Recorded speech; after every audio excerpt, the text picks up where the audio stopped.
Assalamualaikum warahmatullahi wabarakatuh. Saya Muhammad Zakwan, MSI Apoteker, jabatan akademik lektor di program studi S1 Farmasi Fakultas Farmasi Universitas Yahudi. Saat ini saya sebagai dosen tetap di program studi S1 Farmasi sejak tahun 2003. Saya mengampu berbagai mata kuliah, diantaranya yang pertama teori farmasi fisika 1, yang kedua teori dan praktikum farmasi fisika 2, teori formulasi dan teknologi sediaan aerosol, teori dan praktikum biofarmaseutika dan farmakokinetik, dan yang terakhir nanofarmaseutika. Salah satu mata kuliah yang menjadi kompetensi saya di program studi S1 Farmasi adalah Farmasi Fisika 2. Mata kuliah teori Farmasi Fisika 2 diberikan di program studi S1 Farmasi kepada para mahasiswa di semester 3. Kode mata kuliah Farmasi Fisika 2 adalah A3005060215. Bobot SKS Farmasi Fisika 2 terdiri atas 2 SKS teori dan 1 SKS praktikum. Deskripsi mata kuliah Farmasi Fisik 2. Mata kuliah Farmasi Fisik 2 adalah mata kuliah wajib yang diberikan di semester 3. Merupakan mata kuliah lanjutan dari mata kuliah Farmasi Fisik 1 di semester genap. Bobot mata kuliah Farmasi Fisik 2 sebesar 3 SKS yang terbagi menjadi 2 SKS teori dan 1 SKS praktikum. Arti penting mata kuliah Farmasi Fisika 2. Farmasi fisika adalah disiplin ilmu yang fokus mempelajari tentang sifat fisika kimia obat dengan kefarmasian, yaitu bentuk sediaan farmasi, farmakokinetik, serta farmakodinamik. Dengan adanya perkembangan teknologi, maka farmasi fisika juga dituntut untuk selalu berkembang. Bukan hanya sekedar mempelajari aspek teknologi farmasi saja, tapi juga mempelajari bagaimana sistem penghantaran obat, kerja obat, dan respon terhadap pasien. Farmasi fisika sangat penting dalam dunia kefarmasian, yaitu mempelajari sifat fisika dari berbagai zat yang digunakan untuk membuat sediaan obat dan evaluasi akhir dari sediaan obat tersebut sehingga mampu membuat obat yang memenuhi standar, kualitas, keamanan, dan stabilitas mulai dari saat obat tersebut dibuat hingga produk obat tersebut sampai di tangan pasien. Kompetensi mata kuliah Farmasi Fisika 2. Capaian pembelajaran lulusan. Setelah mengikuti mata kuliah ini selama 1 semester, maka mahasiswa diharapkan mampu menganalisis fisika kimia obat dalam pengembangan, desain, dan formulasi sediaan farmasi yang memenuhi standar Farmakope Indonesia dalam sebuah makalah sebanyak 8-10 halaman. Kemampuan akhir tahapan memenuhi capaian pembelajaran lulusan.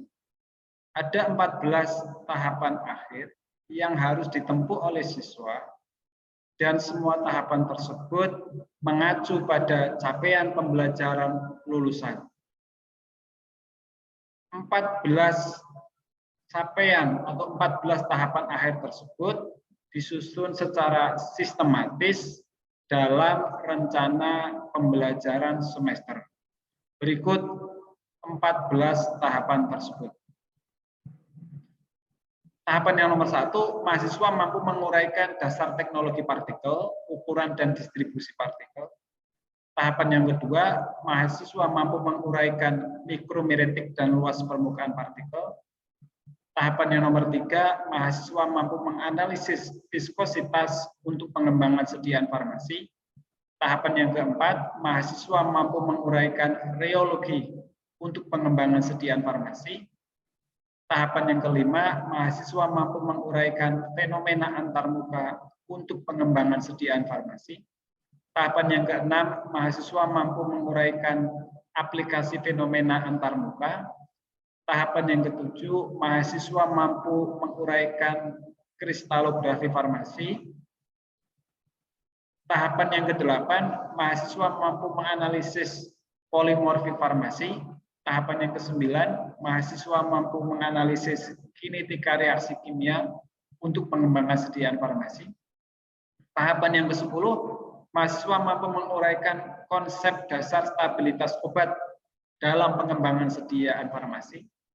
Tahapan yang ke-11, mahasiswa mampu menganalisis stabilitas obat dalam bentuk padat. Tahapan yang ke-12, mahasiswa mampu menguraikan pedoman uji stabilitas untuk pengembangan sediaan farmasi. Tahapan yang ke-13, mahasiswa mampu menganalisis pelepasan obat serta difusi. Dan tahapan yang terakhir, mahasiswa mampu menganalisis disolusi obat untuk pengembangan sediaan farmasi. Strategi pembelajaran. Untuk mencapai kompetensi serta capaian lulusan, maka saya menerapkan sistem pembelajaran berbasis active learning atau student center learning, di mana sistem pembelajaran ini menitikberatkan kepada kreativitas serta kemandirian siswa dalam proses pembelajaran.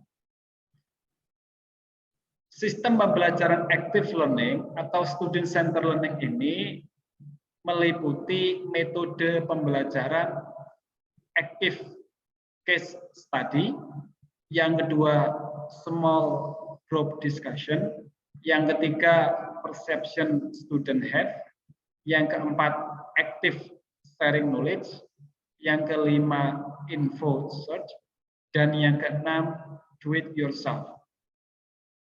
Untuk lebih memahami materi atau topik farmasi fisika 2, maka saya memberikan kesempatan kepada para siswa untuk berkonsultasi atau berdiskusi secara langsung di luar jam pembelajaran melalui grup WA atau by appointment, di mana konsultasi ini saya berikan untuk setiap mahasiswa yang belum bisa memahami secara komprehensif dari materi yang diberikan. Standar proses. Untuk mencapai kompetensi mata kuliah ini, maka saya menerapkan atau menggunakan 2 target. Yang pertama adalah produk siswa dari sistem pembelajaran yang meliputi 1, pembuatan makalah secara individual ataupun kelompok. Yang kedua, laporan topik perkuliahan individual. Yang ketiga, presentasi hasil atau laporan topik perkuliahan. Serta yang keempat adalah ringkasan materi. Strategi yang kedua yang saya terapkan pada proses pembelajaran ini adalah menerapkan proses pembelajaran secara fokus serta kontinu melalui penggunaan strategi active learning atau student center learning yang menitikberatkan pada kreativitas dan aktivitas kemandirian siswa. Deskripsi tugas farmasi fisik 2. Yang pertama, laporan atau topik perkuliahan mingguan secara individual, di mana tugas ini dilakukan dengan mempersiapkan bahan kuliah secara individual sesuai dengan topik. Yang kedua, partisipasi kelas, yaitu keaktifan setiap siswa dalam memberikan kontribusi pemikiran, baik berupa pertanyaan maupun komentar dalam suasana bebas risiko atau free range environment. Yang ketiga adalah makalah, pembuatan makalah atau paper, baik secara individual ataupun secara kelompok sebagai capaian akhir pembelajaran. Dan yang keempat adalah ringkasan materi, di mana setiap siswa membuat resume atau ringkasan dari setiap bahan kajian yang sudah diberikan. Standar penilaian atau evaluasi pembelajaran. Untuk penilaian mata kuliah farmasi fisik 2, saya menerapkan atau menggunakan 5 komponen penilaian. Yang pertama adalah penilaian berdasarkan partisipasi kelas atau keaktifan individu dalam setiap diskusi yang berupa pertanyaan ataupun komentar dengan bobot 10%. Penilaian yang kedua, tugas makalah atau paper baik secara individu atau kelompok dengan bobot 10%. Penilaian yang ketiga berupa pembuatan ringkasan materi dengan maksimal 10 paragraf. Bobot penilaiannya 10%. Penilaian yang keempat adalah ujian tengah semester dengan bobot penilaian 35%. Dan yang terakhir adalah penilaian ujian akhir semester dengan bobot penilaian 35%. Sehingga total penilaian baik tugas, ujian tengah semester ataupun ujian akhir semester adalah 100%. Berikut adalah referensi sebagai rujukan dan sebagai bahan bacaan para siswa untuk lebih mudah memahami materi farmasi fisik 2. Dari ketujuh sumber referensi ini, saya merekomendasikan 4 bahan bacaan, dan 4 bahan bacaan ini dalam bentuk e-book saya sudah berikan kepada setiap siswa. Demikian yang bisa saya sampaikan atau bisa saya jabarkan terkait mata kuliah yang saya ampuh, yaitu farmasi fisik 2. Berikut video pembelajaran mata kuliah farmasi fisik 2 dalam kelas sinkronus via Zoom. Assalamualaikum warahmatullahi wabarakatuh. Selamat pagi rekan mahasiswa semua. Waalaikumsalam warahmatullahi wabarakatuh. Gimana kabar kalian pagi hari ini? Semoga dalam keadaan sehat selalu ya. Sehat, Pak.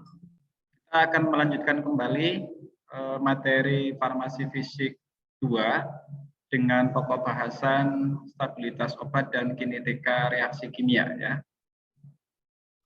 Sebelum saya memaparkan dan kita diskusikan materi ini secara lebih detail, saya akan share screen dulu untuk materi kinetika dan stabilitas obat.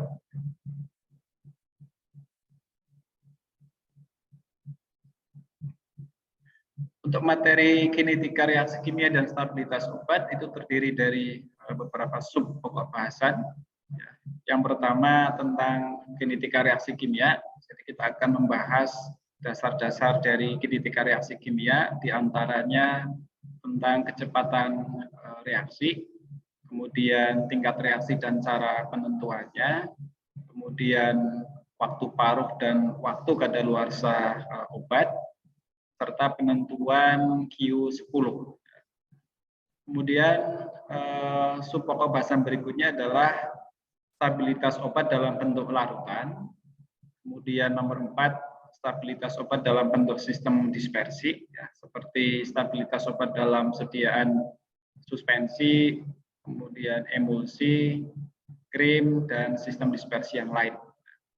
Kemudian subpokok bahasan yang kelima, stabilitas obat dalam bentuk padat. Jadi obat-obat yang dibuat dalam bentuk sediaan padat seperti granul, kemudian tablet, kaplet, dan kapsul. Yang nomor 6 yang terakhir adalah pedoman atau tata cara pengujian stabilitas obat, di mana pada subpokok bahasan ini kita akan mendiskusikan secara lebih detail tentang pedoman-pedoman yang harus diikuti dalam melakukan pengujian stabilitas suatu bentuk sediaan obat, ya.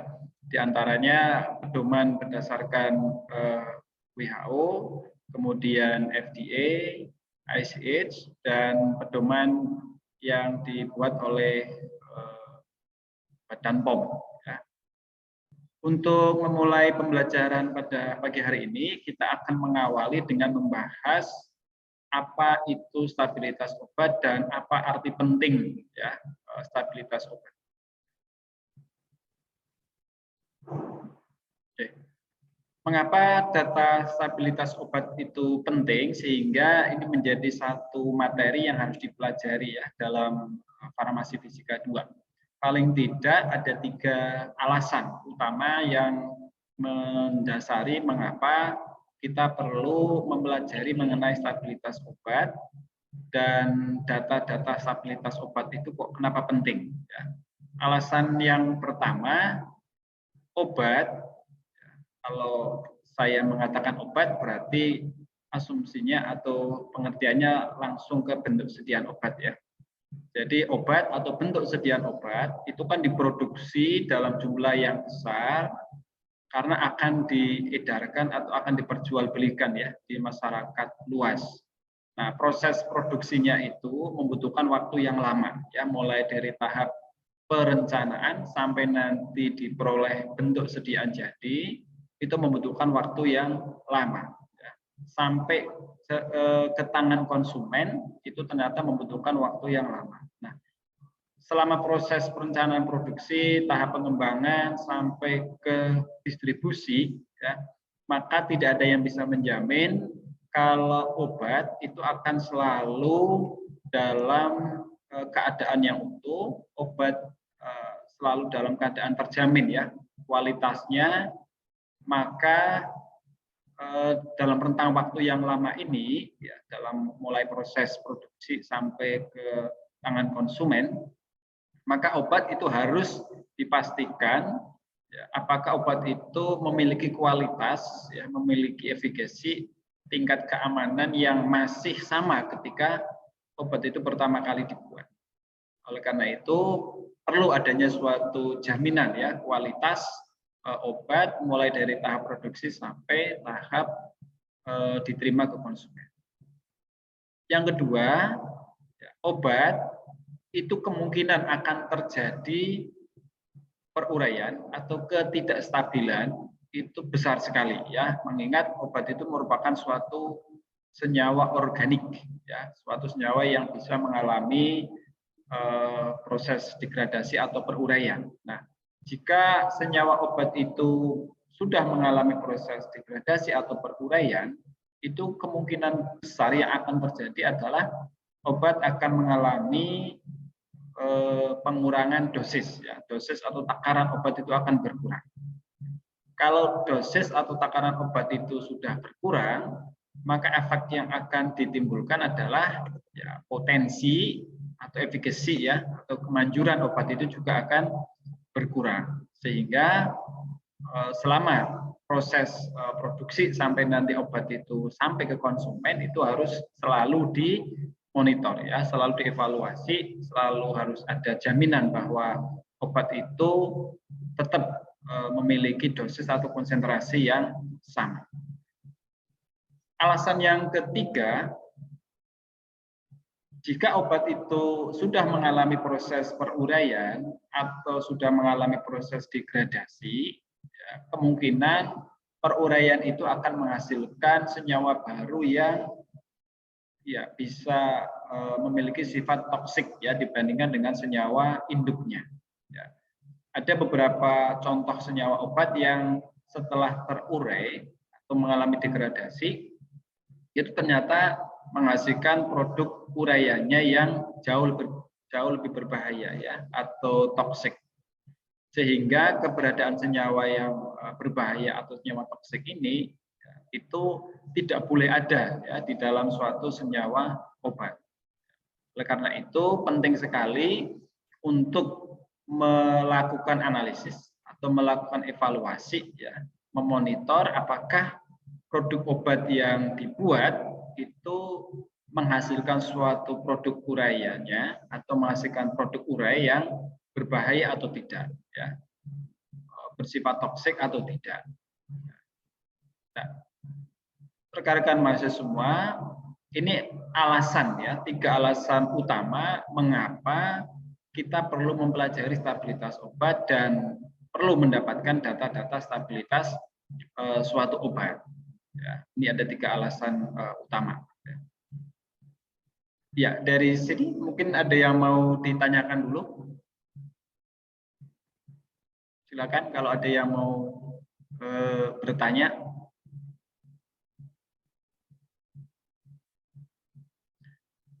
Baik, kalau belum ada, saya akan lanjutkan ke definisi dari stabilitas obat. Ya, apa itu yang dimaksud dengan stabilitas obat? Ya. Stabilitas obat, baik stabilitas sebagai bahan baku farmasi atau bahan baku obat, atau stabilitas dalam bentuk sediaan. Ya, jadi para mahasiswa harus tahu bahwa stabilitas obat itu bisa sebagai stabilitas produk obat, jadi produk sediaan jadi, bisa juga stabilitas obat sebagai bahan baku ya, sebagai bahan baku obat, bahan baku yang belum dibuat menjadi suatu sediaan jadi. Yang dimaksud dengan stabilitas obat adalah kapasitas atau kemampuan ya, suatu senyawa obat untuk tetap berada pada batas spesifikasi yang sudah ditentukan ya menurut aturan ya, menurut panduan atau menurut pedoman ya, itu sudah ditentukan batas-batas spesifikasinya, di mana kemampuan tersebut dilakukan untuk menjamin bahwa obat yang dihasilkan atau produk obat yang dihasilkan itu selalu bermutu ya, berkualitas, kemudian aman atau safety, dan memiliki khasiat atau potensi ya. Jadi tujuan atau tujuan akhir ya dari stabilitas obat itu sebenarnya ada di 3 kata kunci terakhir, yaitu berkualitas atau bermutu, kemudian aman atau safety, dan memiliki potensi atau efikasi. Ya, jadi tujuan kenapa dilakukan proses pengujian stabilitas obat untuk menjamin ya bahwa produk obat yang dihasilkan itu memiliki mutu atau kualitas yang tinggi, kemudian memiliki tingkat keamanan dan memiliki potensi ya atau khasiat. USP atau Farmakope Amerika mendefinisikan bahwa stabilitas produk farmasi adalah kapasitas ya atau kemampuan suatu produk obat untuk tetap berada pada batas-batas spesifikasi yang sudah ditentukan selama periode pembuatan obat, penyimpanan obat, sampai obat tersebut nanti diterima oleh pasien. Maka selama rentang periode itulah obat harus tetap memiliki tingkat keamanan, memiliki kualitas, dan memiliki potensi ya atau khasiat.